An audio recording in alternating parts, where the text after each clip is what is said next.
ఇప్పుడు పిబి శ్రీనివాసన్ తెలుగువాడు ఆయన, సరే అనేక భాషలకు వచ్చి ఉండొచ్చు, బహుభాషావేత్త. ఆయన కన్నడలో నంబర్ 1 కదా ఆయన, టాప్. ఆయన అంత అద్భుతంగా వాళ్ళ రాజకుమారికి మొత్తం ఆయనే పాడేవాడు, రాజకుమార్ సొంత పాటలు పాడేంత వరకు ఆయనే పాడేవాడు. సో ఇదంతా ఏంటంటే మీరు అన్నట్టుగా గొప్ప బేస్ వేసుకొని, జన్మాంతరమైన సంస్కారము, సాధన, ఒక బేస్ వేసుకొని అందులోకి వెళ్ళారు. సో మీరు అలా ఇంకా ఈ శాస్త్రీయ సంగీతం ఉంటే కానీ మన గౌరవం ఉండదు, సినిమా పాట కింద కడుతున్నారని నేర్చుకున్నారు. నేను హైదరాబాద్ వచ్చినప్పుడు ఇంకా నువ్వు ఇక్కడ నేర్చుకోవటం అయిపోయింది నాన్న, నువ్వు చదువుకోవటం అయిపోయింది, ఇంకా ముందు ముందు ఇక్కడ నువ్వు ఎదగటానికి కావాల్సిన వనరులు లేవు అని మా అమ్మగారు, శ్రీలక్ష్మి అమ్మగారు తీసుకున్న నిర్ణయం కారణంగా నేను హైదరాబాద్ వచ్చాను. ఆవిడకి ఆ కాన్ఫిడెన్స్ ఏంటంటే నన్ను హైదరాబాద్ పంపించడానికి ఇక్కడ మా అమ్మమ్మ గారు, మా మావయ్యలందరూ అందరూ హైదరాబాద్లో ఉన్నారు. వీళ్ళు వాడిని సంరక్షిస్తారు, ఏదో మార్గం చూడకుండా. అంటే నా భవిష్యత్తు ఏంటో తెలియదు వాళ్ళకి, పంపించేటప్పుడు నాకు తెలియదు. ఇక్కడికి వచ్చిన తర్వాత ఏదో వచ్చి నేను ఎక్కడో ఫిలిప్స్ ఒక రేడియో షాపులో బిల్ రైటర్గా జాయిన్ అయ్యి నెలకి 300 రూపాయలు సంపాదిస్తుండేవాడిని. ఆ ఉద్యోగ అవకాశం మా శ్రీరామచంద్రమూర్తి మావయ్య గారు, మా శ్రీనివాస్ మావయ్య గారు, వాళ్ళు పనిచేసే వాళ్ళు ఏమంటారు అకౌంటెంట్స్గా పనిచేసే షాపులో అప్పుడు ఫిలిప్స్ ఆథరైజ్డ్ డీలర్ అనమాట, బైవెల్ కార్పొరేషన్, అది అబిట్స్లో ఉంటుంది, ఇప్పటికీ ఉంది అది. దానికి మేనేజర్ జయరాజ్ గారు, మహానుభావుడు. ఆయన వీళ్ళ మాట కాదనలేక, సరే ఉండవయ్యా నీకేమి, నీకు 300 ఇస్తాను ఓకేనా అని. 300 అంటే ఏమిటో తెలియదు అప్పుడు, అది బిఏ కదా, బిఏ. ఆ 300 తీసుకుని నేను ఉద్యోగం చేస్తూ సాయంత్రం 6 అయ్యేసరికి ఆ పక్కనే ఉన్న సంగీత త్యాగరాజ ప్రభుత్వ సంగీత నృత్య కళాశాలలో జాయిన్ అయ్యాను. నా మొదటి గురువు శ్రీరంగం గోపాలరత్నం గారు. అబ్బో. నన్ను ఇంటర్వ్యూ చేసిన ఆవిడ కోవెల శాంత గారు. మన జేడి చక్రవర్తి హీరో ఉన్నారు కదా, వాళ్ళ మదరే కదా, వాళ్ళ అమ్మగారు. ఏదన్నా అంటే నేను నేర్పితే, నువ్వు శాస్త్రీయ సంగీతం నేర్పితే నేర్చుకునే పరిస్థితి నీ గాత్రానికి ఉందో లేదో నేను తెలుసుకుంటాను, నీకు వచ్చింది ఏదైనా పాడు అంది ఆవిడ. కోవెల శాంత గారు నన్ను ఇంటర్వ్యూలో మొదటి ప్రశ్న. నాకు వెంటనే గుర్తొచ్చిన పాట భక్త తుకారాంలో చిందులు వేయకురా శ్రీరంగనీతులు చెప్పకురా, శ్రీరంగనీతులు చెప్పకురా, ఇది పాడాను. ఇది జావళిలాగా అనిపిస్తుంది, జావళిలాగా ఉంటుంది. అక్కడ అందాల బొమ్మతో ఆటాడను, అదే అందులోనేనా? అది ఇందులోది కాదు. ఇందులో పూజకు వేళాయిరా అలాంటి పాటలన్నీ ఉన్నాయి. ఆదినారాయణ గారు మ్యూజిక్. అంటే ఏమైనా నన్ను ఉద్దేశించే పాడేవా అంది ఆవిడ. చాలా చాలా విట్టిగా ఉంటారు ఆవిడ, నిజంగా మహాతల్లి. చాలా గొప్ప సంగీతం, సాహిత్య కుటుంబం నుంచి వచ్చిన నేపథ్యం, అసలు మహాతల్లి ఆవిడ. అప్పటికి జేడి చక్రవర్తి ఇంకా సినిమాలోకి రాలేదు, చిన్నవాడు కదా, మీకు రాలేడు. ఏమైనా నువ్వు సినిమా జర్నలిస్ట్గా పనిచేస్తున్నా అన్నావు కదా, ఎవరికన్నా నలుగురు పరిచయం చేయవా వీడికి? అప్పుడు మీరు చేరారా సినిమా జర్నలిస్ట్? నేను అప్పుడు ఈనాడులో అప్పటికే జాయిన్. అంటే ఇక్కడ చెప్పారు కదా మన అదేదో ఆ ఫిలిప్స్ దాంట్లో పనిచేస్తున్నాను. ఫిలిప్స్ దాంట్లో పనిచేస్తున్నాను. ఆ ఫిలిప్స్ దాంట్లో నేను 6 నెలలే పనిచేశాను. నేను మ్యూజిక్ కాలేజీ 4 సంవత్సరాలు కదా. ఓకే. ఆ ప్రాసెస్లో నేను అది చెప్తాను. ఫిలిప్స్ అయిపోయిన తర్వాత సితార్లో చేరాను. ఫిలిప్స్ అయిన తర్వాత సితార్లో చేరాను. సితార్లో అది కూడా మామయ్య గారు చలవే, నీకు సినిమా, నీకు పాటలు, ఇదంతా నీకు ఆసక్తి ఉంది కదరా, నేను అప్లికేషన్ పట్టుకొచ్చాను, సితార్లో విలేకరులు కావాలను, ఈనాడులో పడింది, మరి ఈనాడు పేపర్లో పడింది, ఆ కటింగ్ తీసుకుని వెళ్ళి అప్లై చేయని. నా చుట్టూతో ఎవరో కొంతమంది ఒక బ్యాచ్ ఉండేవాళ్ళు. వాళ్ళు మనకు రాదురా, అది కమ్మ వాళ్ళకే వస్తుంది కానీ అది బ్రాహ్మణులకి రాదురా అని వీళ్ళు. అంటే అది ఏమిటో తెలియలేదు, ఆ క్యాస్ట్లో అవి ఏవి వర్కౌట్ అవుతాయి అనేది. నేను హైదరాబాద్ వచ్చి కొత్తలో అవి ఏమీ తెలియదు. ఇదే మాట నువ్వు ఏరా అప్లై చేసావా అని మావయ్య అంటే, నేను చేయలేదు మావయ్య అంటే, ఎందుకు చేయలేదు అని అడిగాడు. ఇట్లా మన క్యాస్ట్కి రాదట మావయ్య అంటే, నీ బాగుందని పని, అసలు ముందు అప్లికేషన్ పెట్టకుండా రిజల్ట్ గురించి ఆలోచిస్తావేమిటి? అక్కడ భగవద్గీత ఓపెన్ చేశాడు ఆయన. రిజల్ట్ మీద కాదు, పని మీద దృష్టి ఉంచు అని, ఫలితం ఆశించొద్దని పెట్టాను. అది చాలా అసలు శ్రీకంఠమూర్తి గారు అనే ఆయన అప్పుడు ఎడిటరు, అట్లూరు రామారావు గారు మేనేజరు, ఇద్దరు ప్లస్ రామోజీరావు గారితో ఫైనల్ ఇంటర్వ్యూ. అక్కడ మళ్ళీ ఘంటసాల గారి పాటే. జీవితం మొత్తం అసలు అలా ఉద్యోగం కూడా పాట ద్వారానే వచ్చింది. ఉద్యోగం కూడా ఖచ్చితంగా పాట ద్వారానే వచ్చింది. ప్రధానమైన కారణం పాట, ప్రధానమైన కారణం. ఏం పాడారు రామోజీరావు గారి దగ్గర మీరు? అదే పాడుతా తీగ. మనిసిపోతే మాత్రమేమి మనసు ఉంటది, పాడుతా తీయగా సల్లగా. ఈ పాట విని ఉద్యోగం వచ్చిందంటే అది ఆయన విని కాంప్లిమెంట్ ఇచ్చారు ఆయన. అంత ఘనంగానే ఉందయ్యా అన్నారు రామోజీరావు గారు. నా జీవితంలో గ్రేటెస్ట్ పర్సన్ కాంప్లిమెంట్ పొందటం అన్నది అదే ఫస్ట్. ఆ గ్రేటెస్ట్ పర్సన్ రామోజీరావు గారు. నాకు అక్షరం నేర్పింది. సో సితార్లో చేసుకుంటూ మీరు ఈ మళ్ళీ సంగీతం కాలేజీకి సాయంత్రం అయ్యేసరికి సంగీతం కాలేజీకి వెళ్ళిపోయాను. నేను డిప్లొమా చేయాల్సి ఉండగా ఇంకా అప్పుడు సితార్తో పాటు ఈనాడు సినిమా పేజీ కూడా పెట్టడం వల్ల సితార్ రిపోర్టర్లే దానికి కూడా పనిచేసే పరిస్థితి రావటం వల్ల 6 గంటల వరకు సితార్కి పనిచేసి 6 నుంచి 9 వరకు ఈనాడుకి పనిచేయడంతో ఇంకా డిప్లొమా పోయింది. అయ్యో, ఇంకా అది అటు వెళ్ళలేకపోయామండి. ఆ నేర్చుకున్నంత వరకు. అంటే కాలేజీ చేరాక కంటిన్యూ అవ్వలేకపోయారా కోర్సు? సర్టిఫికేట్ కోర్సు వరకు చేశాను, డిప్లొమా చేయలేకపోయాను. నేను అసలు శాస్త్రీయ సంగీత ఇప్పుడు మంగళంపల్లి బాలమురళీకృష్ణ గారి ఆదర్శం.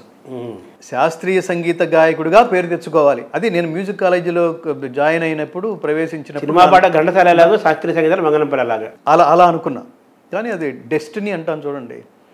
మరి అది అటు వెళితే నేను ఎలా ఉండేవాడినో తెలియదు. కానీ అంటే చాలా అసలు చిన్నప్పుడు నేను డిగ్రీ వరకు అయితే నేను చాలా కర్ణాటక శాస్త్రీయ విద్వాంసుడుగా అని అప్పుడు అనుకోలేదు. అప్పుడు నేను డాక్టర్ అనుకున్నాను. అసలు జీవితం అంతా చాలా విచిత్రంగా నా ప్రయాణం అంతా ఏది నేను అనుకున్నది ఏది జరగల. మీ స్క్రిప్ట్ మీ చేతిలో లేదు, నా చేతిలో లేకుండా ఆయన చేతిలో ఉంది. నేను మెడిసిన్ చదవాలని, నేను డాక్టర్ని కావాలని నేను ఇంటర్మీడియట్ బైపీసీ తీసుకున్నాను. అక్కడి నుంచి మెడిసిన్ చదవాలంటే బందర్ వెళ్ళి చదవాలి. అంత డబ్బు మన దగ్గర లేదు నాన్న. అవును, బీఎస్సీ చేరకుండా బిఏ ఎందుకు చేరారు మీరు? అదే చెప్పా, అంత డబ్బు మన దగ్గర లేదు నాన్న, వేరే ఊరి పంపించి నిన్ను చదివించి, తెలుసు కదా మన ఆస్తులు ఇవన్నీ కరిగిపోయి మన దగ్గర, మనం ఎకనామికల్లీ బ్యాక్వర్డ్ కమ్యూనిటీకి చెందిన వాళ్ళం, ఎవడన్నా సపోర్ట్ చేస్తే, ప్రభుత్వం ఏమైనా సపోర్ట్ చేస్తే చదువుకునే స్థితిలో ఉన్నావు నువ్వు, అది గుర్తు చేసుకో అని. నేను లక్షలు మన దగ్గర లేవు ఆ రోజుల్లోనే. కర్తవ్య బోధ చేశారు. బోధ చేసి ఈ ఊళ్ళో ఏముందో అదే చదువుకో అంటే, మా ఊళ్ళో ఉంది BA BCom, బీఎస్సీ కూడా లేదు. బీఎస్సీ ఉంటే గొడవ లేదు, ఇక్కడే చదివేసుకునేవాడు. అదే సో ఆ బీఎస్సీ మెడిసిన్ చదవాలంటే ఇంకా ఊరు దాటాలి. ఊరు దాటాలంటే నేను అక్కడ రూమ్ తీసుకుని ఎడ్యుకేషన్కి ఇంకేమీ లేని అంత సినిమా లేదు మన లేదు, అంత లేదు.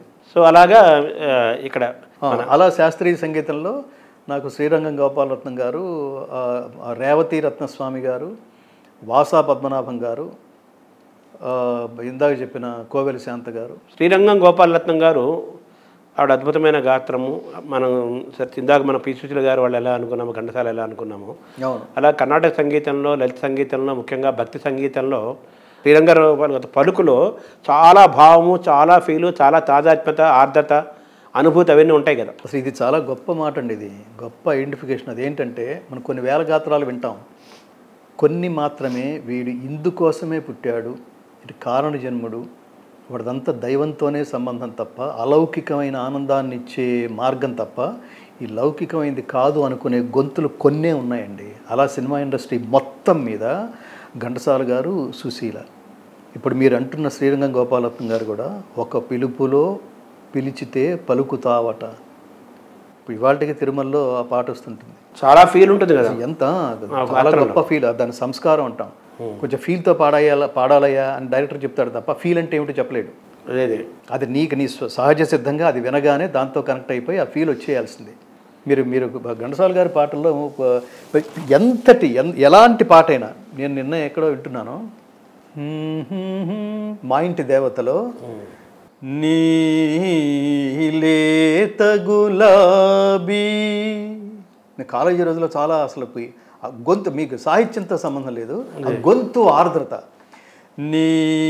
నీలేత గులాబీ, ఇందులో చంద్రుని ముందర తారవలే,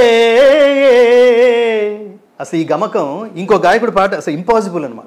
ప్రయాణం అది. నీకు ఖచ్చితంగా శాస్త్రీయ సంగీతం వస్తే తప్ప అంతటి మాధుర్యమే నా, ఏంటది అది సహజమైన ప్రయాణం, సజల నదిలా. ఘంటసాల గారి గొంతులో మొన్న ఎక్కడే ఉన్నాను నేను, చెలికాడు నిన్నే రమ్మని పిలువ అంటే అది మళ్ళీ శాస్త్రీయ సంగీత అని అసలు ఆ గొంతులో అదే ఉంటుందండి, అదే ఉంటుంది. అందులో అసలు ఆ టిక్లింగ్ అది దైవదత్తమైన గాత్రం. నేను నిజంగా అంటే ఈ సందర్భంలో కృష్ణ పరమాత్మ సాక్షిగా ఈ పరమాత్ముడు ఘంటసాలని కనుక నా జీవితంలో ప్రవేశపెట్టి ఉండకపోతే నా జీవితానికి అర్థమే లేదండి, అర్థమే లేదు. శ్రీరంగం గోపాలరత్నం గారు, ఇప్పుడు ఆవిడ గురించి మాట్లాడుకుంటున్నాం మనం. ఆవిడలోని ఫీల్, భక్తి, లలిత సంగీతం అద్భుతం కదా, ఆవిడ భక్తి సంగీతం అంతే అద్భుతం కదా. ఆవిడలోని మాధుర్యాన్ని మీరు ఏ విధంగా అనుభవించారు? మీరు ఎలా ఆస్వాదించారు ఆవిడ కీర్తనను? ప్రతి పాట ప్రతి కీర్తన ఆవిడది అమృత తుల్యమేనండి. ఆవిడ దానికోసమే పుట్టిన ఆవిడ అమృతం కింద వస్తుంది కదా అసలు. ఖచ్చితంగా అమృతం కిందకే వస్తుంది. ఆవిడ వివాహం కూడా చేసుకోలేదు. ఆవిడ దానికోసమే, స్వరం కోసమే పుట్టి దానికోసమే జీవించి దాంతోనే వెళ్ళిపోయిన ఒక మహాతల్లి ఆవిడ. ప్రతి పాట ప్రతి పదం ప్రతి పలుకు అందులో ఉన్న ఆర్ద్రత, ఆ గమకాలు కానీ ఆవిడ చాలా అంటే వీళ్ళని సద్గురువులు అంటారు, జస్ట్ గురువులు కాదు.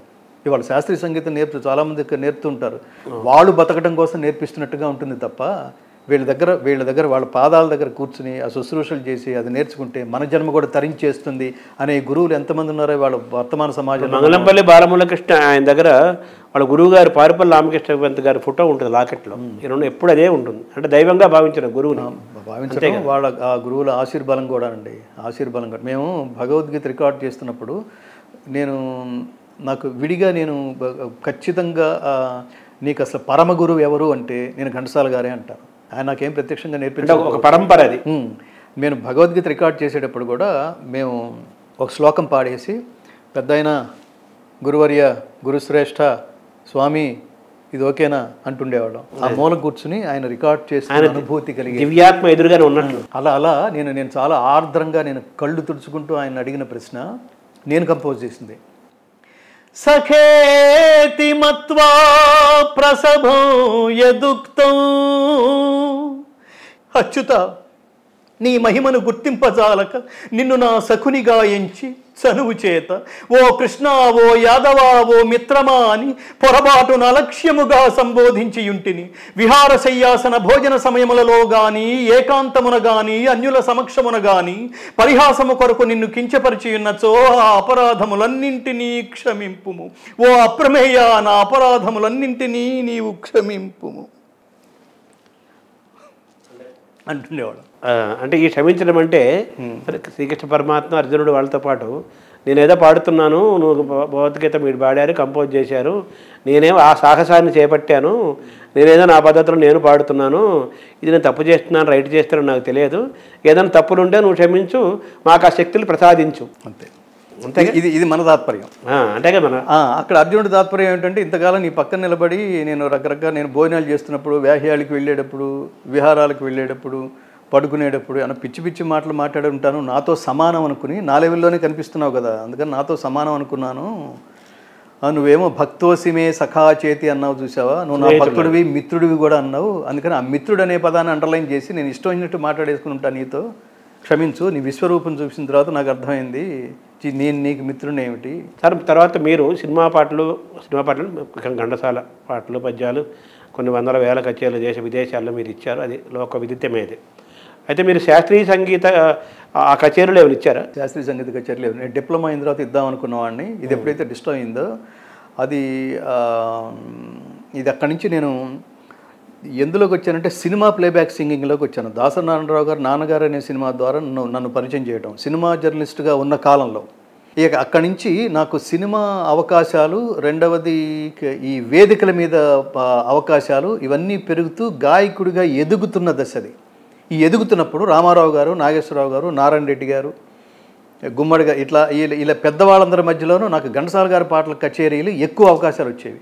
న్యాచురల్గా మీరు అసలు ఊపిరి సలపకుండా ఎక్కువ అవకాశాలు ఎందులో పడిపోతూ ఉంటారో, మనం ఏదైతే లక్ష్యం అనుకుంటామో అది పలచపడి ఓ పక్కన ఉద్యోగం, ఓ పక్కన ఈ పాటలు, ఓ పక్కన ఆదాయం, ఓ పక్కన కుటుంబం నా మీద ఆధారపడి ఉండటం, ఇవన్నీ కలిసి ఖచ్చితంగా ఘంటసాల గారి పాటల కచేరీలు, ఆ వేదికలు, ఆ మ్యూజిక్ కాన్సర్ట్స్ మార్గంలో నన్ను నడిపించినాయి. సో ఆ ప్రయాణంలో మీరు ఒక ఆనందాన్ని, ఒక ఆదాయాన్ని, ఒక గౌరవాన్ని పొందుతున్న సమయంలో సితారను వదిలేశారు కదా, ఎందుకు వదిలేయాల్సి వచ్చింది?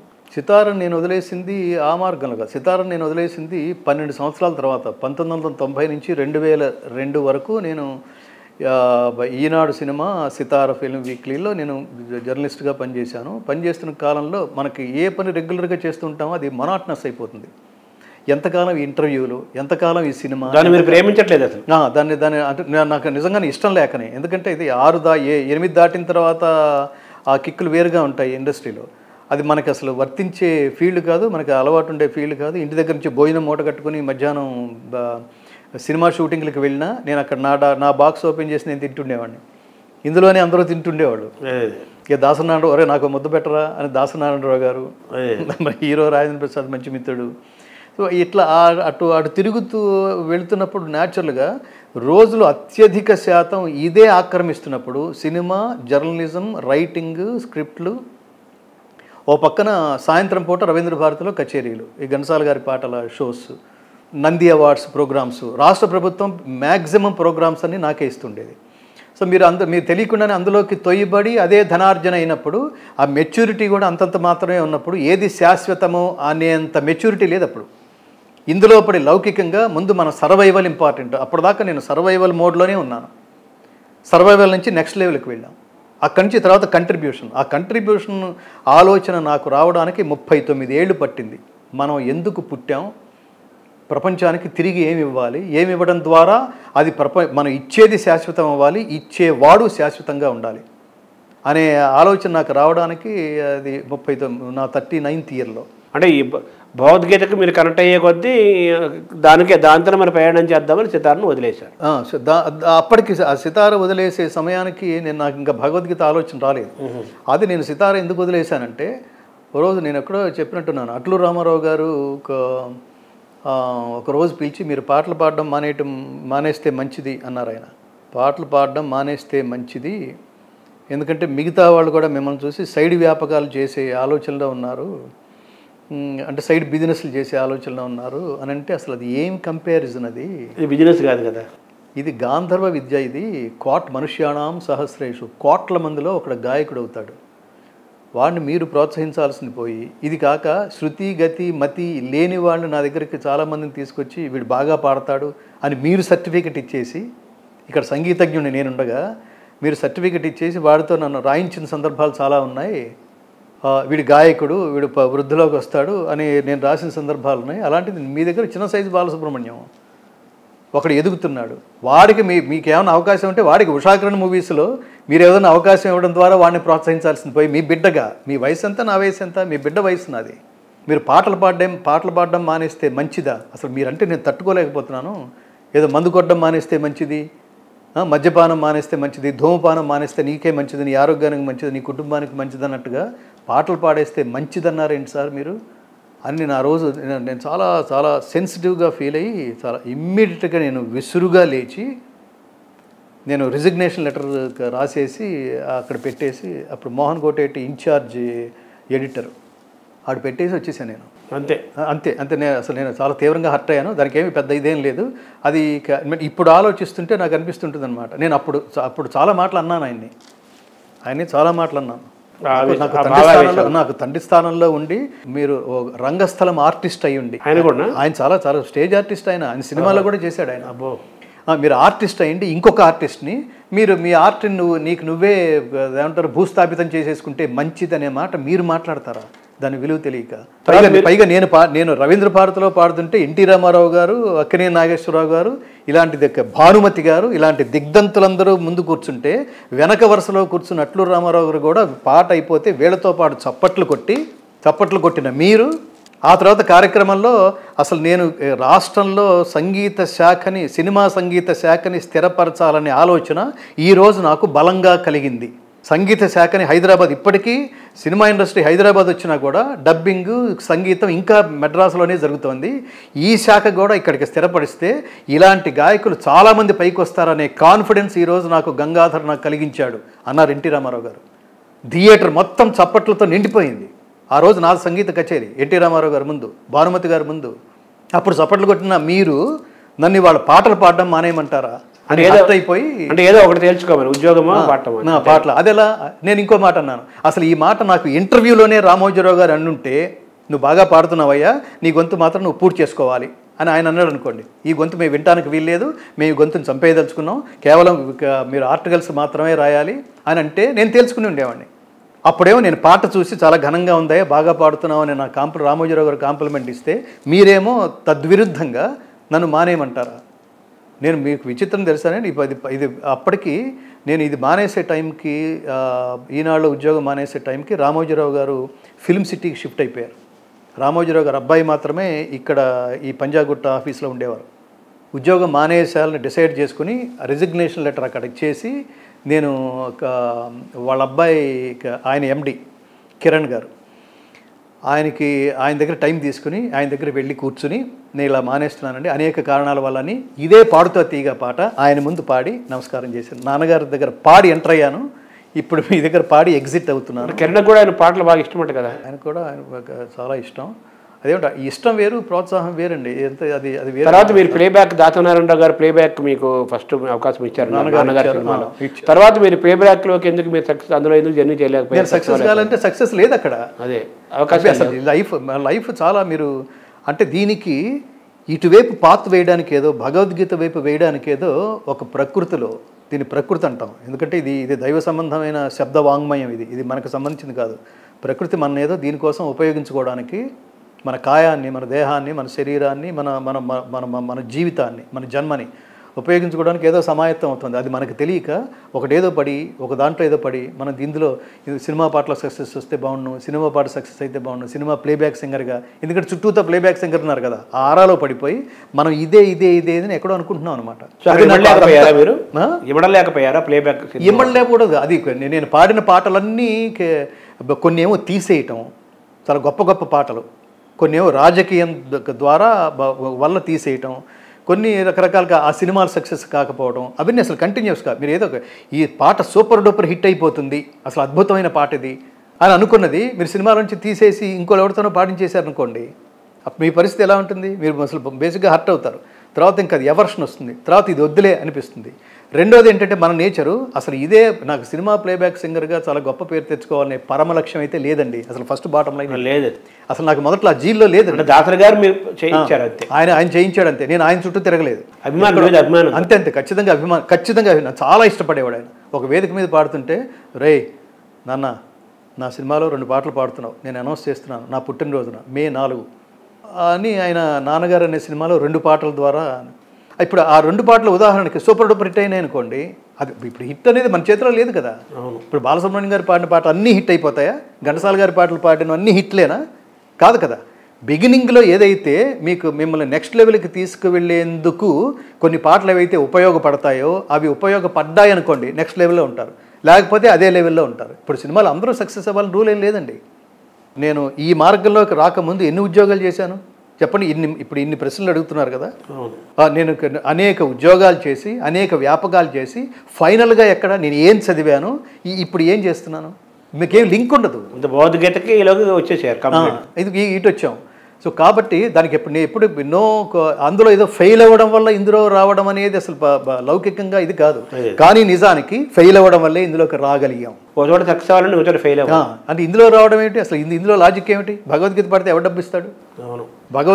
ఇట్లాంటి దాంట్లో ఉంటే నేను భవిష్యత్తులో కోట్లు సంపాదిస్తాను చూడు అని ఎవడన్నా ఇందులోకి రాగలడా? ఎవరి వాళ్ళంటే భగవంతుడే అంతే, వాడే ఇవ్వాలి అంతే కదా. సో ఇలా భగవద్గీతకి మీరు కనెక్ట్ అయ్యారు, అది లోక విదితమైన అంశము. తర్వాత మీరు అయితే అందులో కూడా అది కూడా ఛాలెంజ్గా మీకు భగవద్గీత పాడటం అనేది ఖచ్చితంగా ఛాలెంజే. మేము భగవద్గీత సంవత్సరాల తరబడి ఇంట్లోంచి రికార్డింగ్ థియేటర్, ఇల్లు రికార్డింగ్ థియేటరు మధ్యలో పూరి జగన్నాథుడి దేవాలయం, అక్కడ కాసేపు పరమాత్ముడి సన్నిధిలో కూర్చుని ఒక యోగ స్థితిలో కాసేపు ధ్యానం చేసుకుని అక్కడి నుంచి ప్రసాదం తీసుకుని థియేటర్కి వచ్చి థియేటర్లో ఉన్న ఇంజనీరు, ఆర్టిస్టులు, ఇన్స్ట్రుమెంటలిస్టులు వాళ్ళందరికీ పెట్టి వాళ్ళతో జయ శ్రీకృష్ణ అని మంత్రం అనిపించి, కృష్ణ వందే జగద్గురు అనే మంత్రం అనిపించి అట్లా భగవద్గీత ప్రారంభించి అలా 9 సంవత్సరాల పాటు ఇల్లు రికార్డింగ్ థియేటరు తలుపులు మూసుకోవటం, భగవద్గీతనే కనెక్షన్. 3వ మనిషి కనపడ్డు. వెలుగులోంచి థియేటర్లోకి వెళ్ళటం, చీకట్లో అక్కడి నుంచి బయలుదేరి ఇంటికి వెళ్ళటం, ఇదే తపస్సు అండి. ఇందులో ఉన్న కాలంలో మనం ఇట్లా బ్లైండ్గా చేసుకుంటూ పోతున్నాం. అసలు ఇది కరెక్టా కాదా? దీన్ని ఎవడో చెప్పాలి కదా. పైగా ఇదేదో ఒక పాట అంటే బయటకు వచ్చి వినిపిస్తే ఇది బాగుంది బాగుండదని చెప్పేస్తారు. ఇదేమో మన ఇన్స్ట్రుమెంట్స్ కూడా యాడ్ చేయలేదు. అప్పటికి 2 సంవత్సరాలు పట్టింది జస్ట్ పాడడానికి. కంపోజ్ చేయడానికి 1.5 సంవత్సరం, పాడడానికి 2 సంవత్సరాలు, ఇన్స్ట్రుమెంట్స్ యాడ్ చేయడానికి ఇంకో 1.5 సంవత్సరం, దాని ఫైనల్ మిక్సింగ్ 2 years. 9 ఏళ్ళ ప్రాజెక్ట్. 9 ఏళ్ళ ప్రాజెక్ట్ అది పిచ్చెక్కిపోయేది అనమాట లిటరల్గా. ఎప్పుడు నిరంతరం అందులోనే ఉండి ఇంటికి వెళ్తే భోజనం చేయాలనిపించేది కాదు. కాళ్ళు కడుక్కోవడం, మేడ మీదకి వెళ్ళిపోవడం, అక్కడెక్కడో చూడడం, ఏదో పిచ్చి చూపులు చూసుకుంటూ ఆకాశంలో చూసుకుంటూ కృష్ణుడిని దర్శించుకుంటూ ఏదో పాడుకోవడం. దీనివల్ల అసలు ఇంట్లో వాళ్ళకి ఏం ఆనందం, మనం ఆనందంలోనే ఉన్నాం ఓకే, ఇంట్లో వాళ్ళకి ఏం ఆనందం? వాళ్ళకు ముందు ఆనందం ఏంటి, భవిష్యత్తు పట్ల ఏంటి అనే ఒక ప్రశ్న. ఏమిటని ప్రశ్న రాదు. వాళ్ళు ఎప్పుడు వ్యతిరేకత చూపించలేదు, ఎప్పుడు నో అనలేదు, ఎప్పుడు తిట్టలేదు, ఎప్పుడు ఫైటింగ్కి రాలేదు. సన్మార్గాలనే వెళ్తున్నారని ఒక విశ్వాసం ఉంది. ఏదో కాన్ఫిడెన్స్ ఉంది వాళ్ళకి. అదే నేను ఆ ప్రయాణంకి సంబంధించిన ప్రోత్సాహం మాత్రం all that credit goes to my wife Archana only. Sir తర్వాత మీకు అక్కడ ఒక చిన్న విషయం చెప్పాలి. భగవద్గీత సో అలా వెళుతున్నప్పుడు కంటిన్యూస్గా అలా చేస్తున్నాం, ఇది కరెక్టా కాదా ఎవరు చెప్పాలి అనుకున్నప్పుడు అక్కినేని నాగేశ్వరరావు గారిని, ఘంటసాల గారి సతీమణి సావిత్రి గారిని పిలిచి వినిపించాం. మీ అభిప్రాయం చెప్పండి, ఇంకా 4 సంవత్సరాల జర్నీ ఉంది, నేను ముందుకెళ్ళొచ్చా వెనక్కి వెళ్ళాలా, ఇది బాగానే ఉందా అంటే వాళ్ళు కళ్ళు మూసుకుని విని, అసలు మీరు దీనికోసమే పుట్టారండి, ఘంటసాల గారు ప్రారంభించారు, మీరు పూర్తి చేశారు, ఇంత గాత్రం ఉండి సినిమాల్లో ఎందుకు రాణించట్లేదని నేను ఫీల్ అవుతుండేవాడిని, నాగేశ్వరరావు గారు అన్నమాట, ఫీల్ అవుతుండేవాడిని.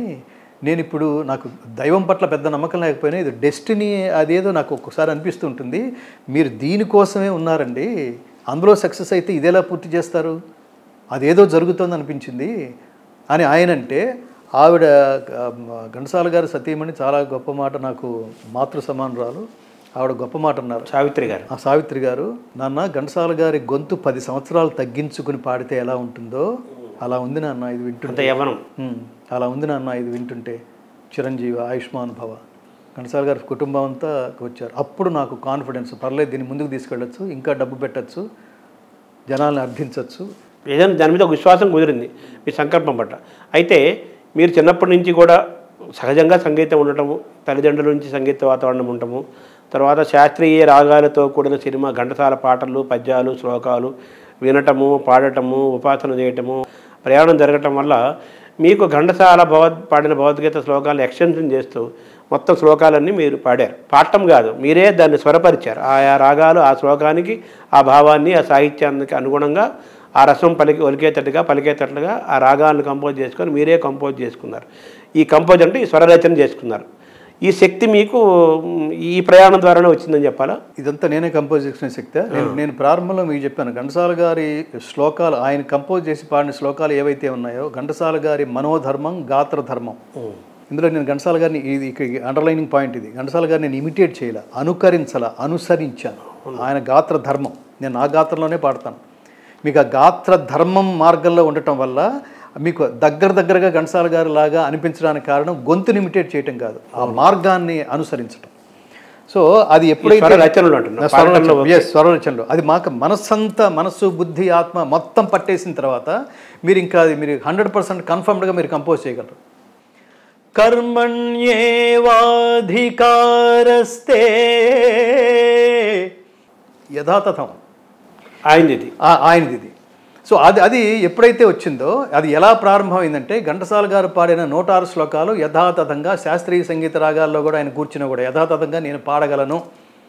ముందు ఏమనుకున్నామంటే, అసలు ఘంటసాల గారికి భగవద్గీతను అంకితం ఇవ్వాలి, ఆయన పాడిన యథాతథంగా పాడుతూ మిగతావి మాత్రమే కంపోజ్ చేయాలి తప్ప ఆయన పాడినవి కూడా కొత్తగా కంపోజ్ చేసి పాడకూడదు, ఎందుకంటే ఇది యాజ్ ఇట్ ఈజ్గా ఉంచి పాడేద్దాం మనం అని అనుకున్నప్పుడు, ఇది యాజ్ ఇట్ ఈజ్గా పాడగలననే నమ్మకం ఏర్పడడం వల్లే ఆ ప్రాజెక్ట్లోకి దిగాను. తర్వాత మిగతా ఎలాగో న్యాచురల్గా అవి మనమే కంపోజ్ చేసుకోవాలి కాబట్టి దగ్గరగా ఘంటసాల గారు స్వయంగా, ఆయన గంధర్వుడు స్వయంగా, ఆయన వాళ్ళ నాన్నగారు, మా మేనమా, మా రేలి పిచ్చయ్య గారు అందరూ సంగీత విద్వాంసులు. ఆయన స్వయంగా విజయనగర సంగీత కళాశాలలో క్షుణ్ణంగా సంగీతం నేర్చుకున్నారు. ఆయన సంగీత జ్ఞానం, ఆయన గాత్రము, భావము అలా ఉంచుదాం, ఆయన సంగీత జ్ఞానం చాలా గొప్పది.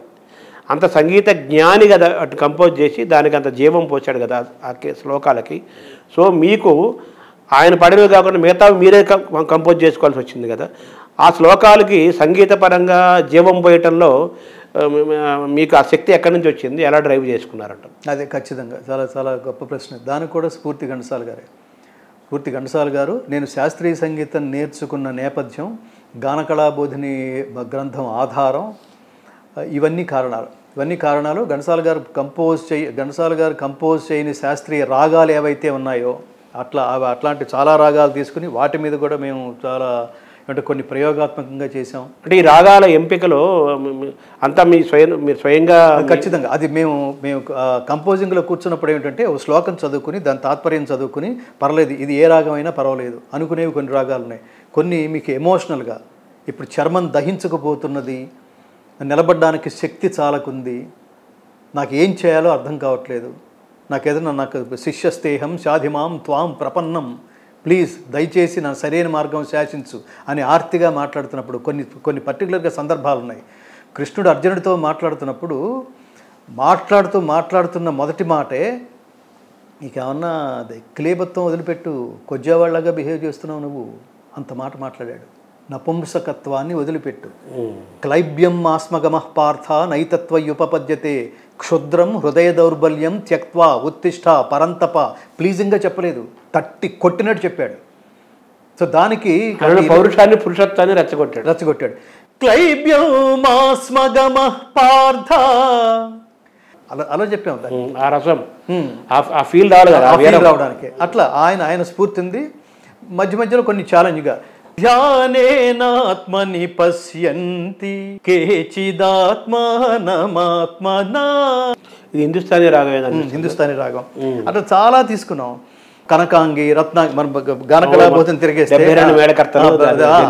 అవి రెఫరెన్స్గా తీసుకున్నాం. కనకాంగి ఇందులో ఒకటి కంపోజ్ చేసేయాలి. ఇన్ జనరల్గా ఎన్ లబ్ధ్వా చాపరం లాభం, ఎన్ లబ్ధ్వా చాపరం లాభం. సో అట్లా చాలా ప్రయోగాలు కొన్ని రిథమిక్గా చేసాం. ఘంటసాల గారి భగవద్గీతలో రిథమిక్గా చేయటం అన్నది లేదు, ఒకే ఇదిలో వెళ్తుంటాయి. ఇప్పుడు లయబద్ధంగా కొన్ని శ్లోకాలు చేసాం. అట్లా లయబద్ధంగా చేసాం. కొన్ని వెస్టర్న్ టచ్తో, శ్లోకం మీద వెస్టర్న్ టచ్ రాకుండా నేపథ్యంలో మాత్రమే వెస్టర్న్ టచ్. టంటాడడం టంటాడడం ఇట్లాంటి నేపథ్యాలు, ఆర్కెస్ట్రేషను అన్నిట్లోనూ మనం ఎట్లాంటి శ్రద్ధ తీసుకున్నామంటే, మీరు గతంలో వినిపించిన భగవద్గీతలో విషాదం ఎక్కడో చోటు చేసుకుంటోందనేది మన చెవిన పడ్డప్పుడు, ఇది మొత్తం యాక్టివ్గా ఉండాలి, జ్ఞానయోగం ఏది మొత్తం యాక్టివ్గా ఉండాలి, పేతాస్ ఎక్కడా ధ్వనించకూడదనే లక్ష్యం ఏదో గట్టిగా పెట్టుకుని టీచర్ స్టూడెంట్కి ప్రీచ్ లాగా ఉండాలి. అది కాదురా, ఇది చాలా క్యాజువల్, ఎవడైనా పుడతాడు, ప్రతివాడు పోతాడు, పుట్టడం పోవడం కామన్ రా. అయితే మనం సాధించాల్సింది ఏమిటో తెలుసా రై, పుట్టడం నీ చేతిలో లేదు, పోవడం నీ చేతిలో లేదు. రెండు కామనే, రెండు అనివార్యమే, రెండు నువ్వు తప్పించుకోలేవు, రెండు నువ్వు చేసుకోలేవు. కానీ నువ్వు ప్లాన్ చేసుకోగలిగేది ఒకటి ఉంటురావు రై, అదేమిటంటే చావు పుట్టుకల మధ్యలో ఉండే జీవిత ప్రయాణం. అది మర్చిపోయి వాడు చచ్చిపోతాడు, వీడు పుడతాడు, ఇది మాట్లాడుతున్నావు నువ్వు. ఘంటసాల భగవద్గీత పాడిన సందర్భంలో ఎక్కువ విషాదం ధ్వనించింది. అలా కాకుండా అసలు ఆయన ఒక పద్ధతిలో చేశారు. మిగతా శ్లోకాల్లో కేవలం విషాదం అనే ఆ ఛాయలు కూడా ఎక్కడ వినిపించకుండా కనిపించకుండా ఒక స్టూడెంట్ టీచర్ లాగా అతనికి ఎక్స్ప్లెయిన్ చేస్తూ, అలాగే అతన్ని ఎంకరేజ్ చేస్తూ, ఇంకో పక్క టీచర్ స్టూడెంట్కి బోధించే ఉత్తమ గురువు, ఉత్తమ విద్యార్థికి బోధించే కర్తవ్య బోధ భగవద్గీత, ఒక మోటివేషనల్ స్పీకర్. అందుకని జాతస్య హి ధ్రువో మృత్యుః, ఆ పేతస్ రానివ్వలేదు. జాతస్య హి ధ్రువో, ట్యూన్ అదే, జాతస్య హి ధ్రువో మృత్యుః ధ్రువం జన్మ మృతస్య చ. అర్జున, పుట్టిన వానికి మరణము తప్పదు, మరణించిన వానికి జన్మము తప్పదు, అనివార్యమగు ఈ విషయమును గూర్చి శోకింప తగదు పరంతప. అయితే ఇప్పుడు మీరు ఇందాక ఒక కొంచెం చెప్తూ ఘంటసాల యొక్క మనోధర్మాన్ని, గాత్రధర్మాన్ని నేను ఆవాహయామి చేసుకొని, అలా నేను నా ప్రయాణం కాబట్టి ఘంటసాలకి ఆ పాటకు నేను న్యాయం చేయగలిగాను, నాకు ఎంత గుర్తింపు వచ్చింది, ఇంత గౌరవం వచ్చింది అన్నారు. ఇప్పుడు ఇదేమో ఆయన కంపోజ్ చేసి పాడింది. ఇక్కడ ఇది మీకు ఛాలెంజ్ అనిపించలేదా? వెంటనే మీ టోన్ అదే రాగం అదే కావచ్చు, నోటేషన్ అదే కావచ్చు, బట్ టోన్ మార్చారు కదా. ఇక్కడ ఇటువంటి ఛాలెంజ్ అనిపించలేదు. టోన్ అదే, మీకు ఆ ధర్మం అదే. కానీ దాన్ని అందులో పేతస్ రానివ్వకుండా అదే ట్యూన్లో, అదే ట్యూన్లో దాన్ని యాక్టివ్గా పాడాం. అది మీకు ఛాలెంజ్ అనిపించలేదా? అది ఛాలెంజ్ ఏముంది? ఇది అంటే దీనికి ఏదో చాలా కష్టపడి ఇది ఎలా చేయాలని మీరు మదన పడితే ఛాలెంజ్. కానీ ఇక్కడ ఏంటంటే ఛాలెంజ్ అని కూడా కాదు, దాన్ని అతిక్రమించిన వాళ్ళు అవుతారేమో కదా అనే ప్రశ్న వేయచ్చు. ఆయన అలా పాడితే మీరు ఇలా పాడారండి అని అడగచ్చు. అక్కడ చాలా రీసెర్చ్ జరిగింది. రీసెర్చ్లో పుల్లెల శ్రీరామచంద్రుడు గారు ఒక గొప్ప మాట అన్నారు. భగవద్గీతలో గుర్తుపెట్టుకో గంగాధర శాస్త్రి, నువ్వు గత భగవద్గీతని నువ్వు స్ఫూర్తిగా తీసుకుని అదే మార్గంలో అన్నావు, కానీ ఒక్కటి గుర్తుపెట్టుకో, నేను ఎవరిని తక్కువ చేయడం కోసం మాట్లాడలేదు. భగవద్గీతలో దైన్యం కనిపించకూడదు, ధైర్యం కనిపించాలి అన్నాడు ఆయన. అదే స్ఫూర్తి మీకు. అది స్ఫూర్తి. ఖచ్చితంగా మీకు సందర్భం భగవద్గీత అంతా అధ్యయనం ఇప్పుడు ఏం లేదండి, డైరెక్ట్గా మీరు ఒక ప్రాజెక్ట్లోకి వెళ్ళిపోతే మీరు అక్కడ ఎవరున్నారో వాళ్ళు ఏం చెప్తే అది వినేసి పాడేస్తారు కదా. అంతే. గతంలో భగవద్గీతలకు కూడా అలాగే జరిగింది. భగవద్గీత అయితే లెట్ మీ కంప్లీట్. ఇక్కడ ఏంటంటే భగవద్గీత అసలు రికార్డింగ్కి ముందే చాలా అధ్యయనం, రీసెర్చ్ జరిగింది. దీన్ని ఎలా కంపోజ్ చేయాలి, ఎందుకు అలా కంపోజ్ చేయాలి, దాని మీనింగ్ సాహిత్యపరంగా మొత్తం భగవద్గీత ఏంటి 10 సార్లు చదివి ఒక్కొక్క మెట్టు ఎక్కిస్తూ ముందు కర్మయోగం ఉన్నాడు 6 అధ్యాయాలు, అర్జున విషాద యోగం దగ్గర నుంచి ఆత్మ సంయమ యోగం వరకు ఉన్న 6 అధ్యాయాలని కర్మయోగం, 7వ అధ్యాయం 7 నుంచి 12 అధ్యాయాలు అంటే విజ్ఞాన యోగం నుంచి 12వ అధ్యాయమైన భక్తి యోగం వరకు. అది ఈ భక్తి మార్గం, భక్తి షట్కం అంటాం దాన్ని. షట్కం అంటే 6. షట్కం అంటే 6. 13వ అధ్యాయం క్షేత్రజ్ఞ విభాగ యోగం దగ్గర నుంచి చివరి అధ్యాయమైన మోక్ష సన్యాస యోగం వరకు ఉన్న 6 అధ్యాయాలు జ్ఞాన షట్కం.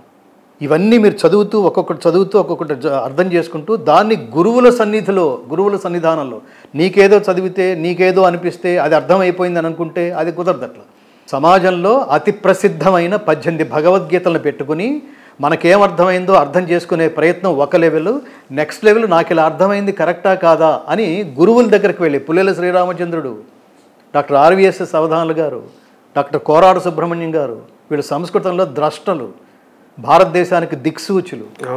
వాళ్ళ దగ్గరికి వెళ్ళి వాళ్ళ పాదాల చెంత కూర్చుని అలా నేర్చుకోవడానికి అన్నీ మ్యూట్ చేసాం, చుట్టూతో ఉన్న శక్తులన్నీ, కుటుంబం అనే వ్యవస్థతో సహా. అయితే ఘంటసాల భగవద్గీత శ్లోకాలు పాడినప్పుడు కొన్ని తప్పులు దొరికాయని నేను విన్నాను. అది నిజమో అబద్ధమో నాకు తెలియదు. అది కొన్ని అంటే వాళ్ళు చెప్పకపోవడం ఆయన దోషం కూడా కదా, ఆయన దోషం అంటారు. అంటే తప్పులు దొరికాయని. అది కరెక్ట్. అశోచ్యా నన్వశోచస్త్వం. ఘంటసాల గారు పాడింది అశోచ్యా నవ్యశోచస్త్వం అని పాడారు. అది ఎవరు చెప్పాలి? పక్కన వాళ్ళు అక్కడ కూర్చొని సత్యగంగా శాస్త్రి గారు ఇంకొకరు ఎవరైతే దీన్ని కరెక్ట్ చేయాలో. ఎందుకంటే ఘంటసాల గారు ఆరేటర్ ఏం కాదు కదా, ఆయన గాయకుడు, సంగీత దర్శకుడు, సంస్కృత పండితుడు కాదు కదా. ఆ పండితుడు కూర్చున్న వాడు చెప్పాలి. వాళ్ళేమో అసలు ప్రతిదీ అద్భుతం గురుగారు అద్భుతం అని చెప్పేస్తుంటే అది ఎలా ఉంటుంది? అంటే వాళ్ళు ఘంటసాల గారు అమృతానికి రోజులే అసలు విషయం మర్చిపోయిన సందర్భం అది ఒక్కొక్కసారి అనిపిస్తుంటుంది. అట్లాగే అంటే అన్వయం, పదచ్ఛేదం, అట్లా ఏదో కొన్ని పదాలు డివైడ్ చేయడం ఒకటి, కొన్ని ఉచ్చారణ దోషాలు కూడా అవేవి కొన్ని ఉన్నాయి. బట్ మీరు సరి చేసుకున్నారు, అన్నింటినీ సరి చేసుకున్నాం. ఇందులో అక్షర దోషం అనేది, అన్వయ దోషం అనేది ఎక్కడ కనపడదు. అంటే ఈ కనపడకపోవడానికి ప్రధానమైన కారణం ఇలా ఉండాలి, ప్రామాణికంగా చేయాలనుకుంటున్నాం. ఘంటసాల గారు వెళ్ళిపోయిన 30 సంవత్సరాల తర్వాత నాలాంటి వాడేవాడో ఒకటి పుట్టాడు పరమాత్మ అనుగ్రహం వల్ల దీన్ని కంప్లీట్ చేయడానికి. ఇదంతా సర్కిల్. ఇది గొప్ప విషయం కాదు. నేను ఇందాక చెప్పినట్టుగా ప్రకృతి సృష్టి ఉంటుంది, దానికి ఒక కారణం ఉంటుంది. అలాగే నా తర్వాత మళ్ళీ 1 దశాబ్దం తర్వాత, 2 దశాబ్దాల తర్వాత, కొంతకాలం తర్వాత మళ్ళీ ఎవడో పుట్టి దీని స్ఫూర్తితో ఇంకోటి ఏదో చేయాలనుకుంటాడు. దీని స్ఫూర్తితో చేయాలనుకున్నప్పుడు వాడు పాపం ఈ రీసెర్చ్ ఏమీ లేక ఇది యాజ్ ఇట్ ఈజ్గా ఇమిటేట్ చేసే ప్రయత్నం చేశాడు అనుకోండి, నేను తప్పులు పాడితే ఈ దోషం అంతా నాదే అవుతుంది. మహాపాపం అది. అంటే పోల్చడం పోలిక కాదు, పోల్చకూడదు, పోలిక కానే కాదు. మహాభారత కవిత్రయ మహాభారతం ఉంది. అది వ్యాసభారతాన్ని అనువాదం చేశారు. నన్నయ్య గారు ఆయన 2.5 పర్వం రాసి వెళ్ళిపోయారు. అది జరిగిన దాదాపు 200 సంవత్సరాల తర్వాత, 200 ఏళ్ళ తర్వాత తిక్కన గారు 15 పర్వాలు రాశారు. అదే నేను రాశాను అనడానికి వీల్లేదు. ఆయన లేదు కదా, గంగాధర శాస్త్రి పాడడానికి వీల్లేదు. నన్నయ్య ధర్మం ఉంటాడు, ధర్మానికి దోషం ఉండదు. అంటే నన్నయ్య గారు 2.5 పర్వం రాసి వెళ్ళిపోయారు అంతే. అది జరిగిన 200 మీరు 20 ఏళ్ళు 30 ఏళ్ళు ఉంటున్నారు ఘంటసాలకి మీకు. అది అలా కాదు. కవిత్రయ భారతం నన్నయ్య గారు 2.5 పర్వం రాసి వెళ్ళిపోయారు. తర్వాత 18 పర్వాల మహాభారతం, అది 2.5 పర్వం రాసి నన్నయ్య గారు వెళ్ళిపోయారు. అది జరిగిన 200 సంవత్సరాల తర్వాత తిక్కన గారు 15 పర్వాలు రాశారు. 1700 పర్వం, ఇది ఇంకా అరపర్వం బ్యాలెన్స్ ఉంది. అది తిక్కన గారి తర్వాత 100 ఏళ్ల తర్వాత ఎర్రాప్రగడ దాన్ని పూరించారు అరపర్వాన్ని. అప్పుడు కవిత్రయ భారతం సంపూర్ణమైంది, తెలుగు అనువాదం. అంటే ఇది 300 సంవత్సరాలు పట్టింది, ఇది 30 ఏళ్ళు పట్టింది కాలం. అది దానికి అది అంటే ఆ నన్నయ్య తర్వాత నన్నయ్యని ఒక మహాకవి మహర్షి నన్నయ్య భారత అనువాదాన్ని శ్రీకారం చుడితే తత్తుల్యమైన మరో మహర్షి తిక్కన వచ్చి దాని 15 పర్వాలు పూరించాడు. నన్నయ్య తిక్కనలకి సమానమైన వాళ్ళిద్దరు ఆత్మ లాంటి ఎర్రాప్రగడ వచ్చి అరపర్వాలు పూరించాడు. ఇవన్నీ జరిగితే కానీ కవిత్రయ భారతం యొక్క సంపూర్ణ భారతం యొక్క సంపూర్ణత్వం లభించలేదు. అది లభించడానికి 300 ఏళ్ళు పట్టింది. కొన్ని వేల సంవత్సరాలు యావత్ ఇది గిరి అంత అంటారు కానీ ఈ నదులు సముద్రాలు ఉన్నంతకాలం ఆంధ్ర మహాభారతం ఉంటుంది. అలాగా ఇప్పుడు మీరు అన్నారు కదా 30 ఏళ్ళ తర్వాత మీరు 74లో ఆయన వెళ్ళిపోయే ముందు చివరిలో పడింది భగవద్గీత. దాదాపు 30 ఏళ్ళ తర్వాత మీరు మొదలుపెట్టారు. 20 ఏళ్ళు 30 40 ఏళ్ళ ఇంకోరు ఎవరికి ఆలోచన వాళ్ళకి ఇది స్ఫూర్తిదాయకంగా ఉండాలనే స్పృహతో రికార్డ్ చేసింది ఇది. ఆ భయభక్తి అది ఖచ్చితంగా అది ఇస్ రెస్పాన్సిబిలిటీ. అందుకని ఆర్టిస్ట్ కానీ ఎవడైనా కానీ నా ఇష్టం వచ్చినట్టు చేస్తాను, నాకు తోచినట్టు చేస్తాను అంటానికి వీలేదు. ఎందుకంటే నీకు బాధ్యతతో కూడింది. నీకు తోచినట్టు కనుక చెడ్డ పని చేస్తే దాని ప్రభావం వల్ల ఒకడు నాశనం అయితే దీని ఫలితం నువ్వు అనుభవించాల్సి వస్తుంది, నీ వంశాలు అనుభవించాల్సి వస్తుంది. సో ఇది నాకు తోచింది అని నువ్వు గొప్ప పని చేస్తే దాని ప్రభావం ఇంకొంతమంది మీద పడితే వాళ్ళ సమాజాన్ని చాలా ముందుకు తీసుకువెళ్ళి ప్రతి క్షణం నీకే కృతజ్ఞతలు చెప్తూ ఉంటారు సమాజంతో సహా. అంటే భయము, భక్తి, బాధ్యత. అంతే, కరెక్ట్. ఈ most correct you are right. భయము, భక్తి, బాధ్యత. ఈ భగవద్గీతను ఖచ్చితంగా ఆ భయభక్తులతోనే భయము, భక్తి, శ్రద్ధ త్రికరణ శుద్ధి, భక్తి శ్రద్ధలు అంటారు. భక్తి శ్రద్ధలతో త్రికరణ శుద్ధితో ఒక బాధ్యతతో దీన్ని చేసి ఆ బాధ్యత అయితే ఏంటంటే ఈ బాధ్యత అంతటితోనే తీరిపోయిందని అనుకోకుండా నేను చేస్తున్న పని ఏంటంటే అది చేస్తున్న దశలో నాకు అనిపించింది ఈ సంపూర్ణ భగవద్గీతను రికార్డ్ చేసేస్తే ఈ తెలియని సామాన్య జనం ఉన్నారే వాళ్ళు ఘంటసాల గారు భగవద్గీతను పెట్టినట్టుగా అప్పుడేమో నిజమేరా ఇది కరెక్టే ఘంటసాల గారు 106 శ్లోకాలే పాడారు, ఈ శవాల దగ్గర 106 శ్లోకాలే పెడుతుండేవాళ్ళం, ఇప్పుడు ఒక మహానుభావుడు మనం కరుణించి మొత్తం 700 పాడాడు, ఇప్పుడు 700 పెట్టేద్దాం అనేవాళ్ళు అనే జాతి ఒకటి తయారవుతుంది. అందుకని అసలు ఇప్పుడు మన మీద ఉన్న బాధ్యత ఏంటంటే ఇది శవయాత్ర రీరికార్డింగ్ క్యాసెట్ కాదు, భగవద్గీత జీవన గీత, ఇది మరణ గీత కారాదు కానివ్వకండి, గీత నేర్చుకోండి, రాత మార్చుకోండి, ఇంటింటా గీతా జ్యోతులు వెలిగించండి. మీ బాల్య దశ నుంచే అసలు ముందు మీరు భగవద్గీత నేర్చుకుని తల్లిదండ్రులారా బాల్య దశ నుంచే పిల్లలకి నేర్పించండి. ప్రపంచం చాలా అశాంతిగా ఉంది, స్ట్రెస్ఫుల్గా ఉంది, ప్రతిదీ టార్గెట్ స్ట్రెస్ ఉన్నారు జనాలందరూ, టార్గెట్ అనే స్ట్రెస్లో పడి ఆరోగ్యాన్ని పోగొట్టుకుంటున్నారు. మీరు ఆరోగ్యవంతులు కావాలంటే భగవద్గీత వినండి. మానసిక ఒత్తిడి లేని జీవితం, ఆ ప్రశాంతమైన ఆనందమయ జీవితం మీరు గడపాలంటే భగవద్గీత చదవండి. ఇక్కడ చదవటం అంటే చదవటం, అర్థం చేసుకోవటం, ఆచరించడం అని అనుభవించడం, ఆచరించడం. భగవద్గీత ప్రయాణంలో మీరు ఏం సాధించారు, ఏం కోల్పోయారు? ఇప్పుడు మీరు చెప్పినవన్నీ మీరు సాధించారా? ఇంతకంటే సాధించడం ఏంటండి?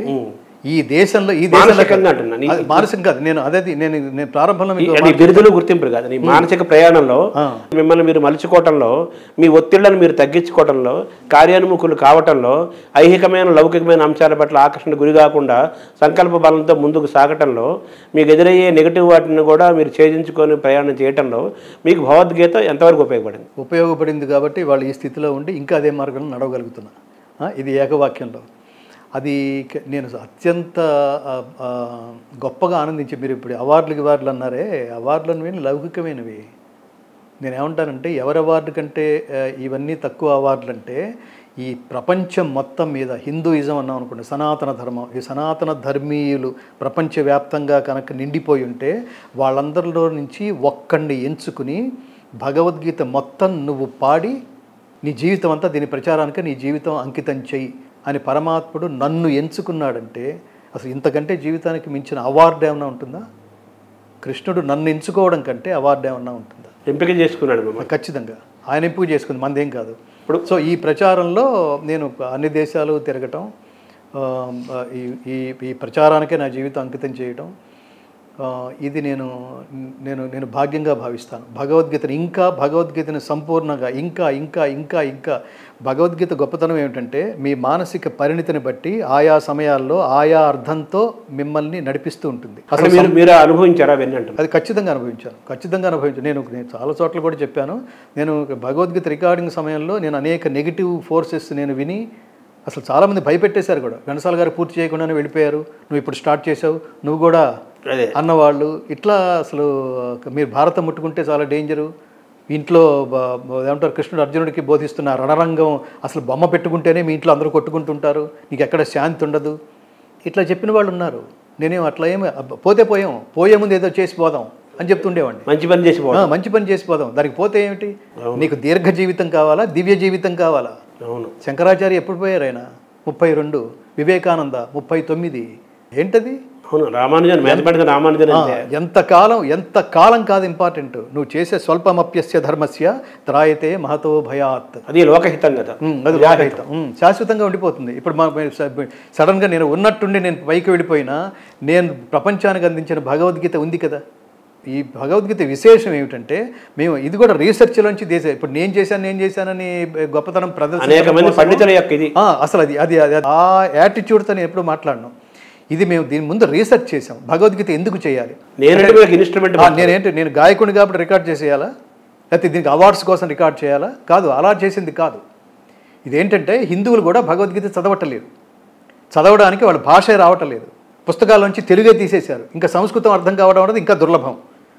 ఇలాంటి స్థితిలో భగవద్గీత అసలు ముందు సనాతన ధర్మీయులకు కూడా, హిందువులకు కూడా భగవద్గీత లభ్యం కాని స్థితిలో, అంటే భగవద్గీత వాళ్ళ దగ్గర లేని స్థితిలో, ఎంతమంది ఇళ్లలో భగవద్గీత ఉందనేది ప్రశ్న. ఉంటే ఎంతమంది చదువుతున్నారు, మిగిలిన భాషల్లోకి తీసుకెళ్తున్నారు దీన్ని.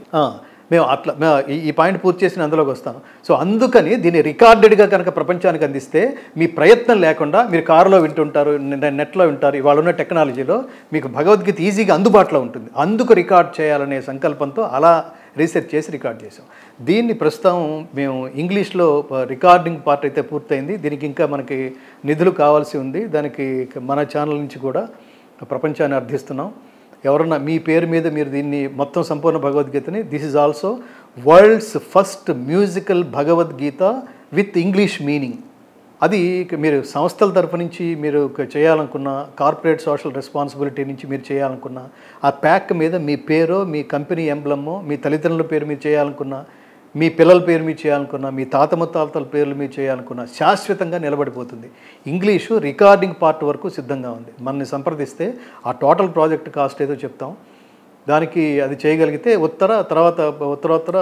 తర్వాత కార్యక్రమాలకి ప్రభుత్వాల సహకారం కూడా ఉండాలి కదా. ప్రభుత్వాల సహకారం అన్నది అది కేంద్ర ప్రభుత్వం, బీజేపీ ప్రభుత్వం ఉంది, వాళ్ళు సనాతన ధర్మ ప్రచారంలో ఉన్నారు. వాళ్ళు ఎవరో దొరకాలి. మరి వాళ్ళు అంటే ఇప్పటి వరకు ఏమీ లేదు, అంటే దీని గురించి తెలియని వాళ్ళు లేరు. అంటే మొదటిదాకా మన కిషన్ రెడ్డి మన తెలుగువాడు, వాళ్ళకి తెలుసు, అందరికీ తెలుసు, వాళ్ళకి చెప్తూనే ఉన్నాం, కానీ అది ఏది జరగలేదు.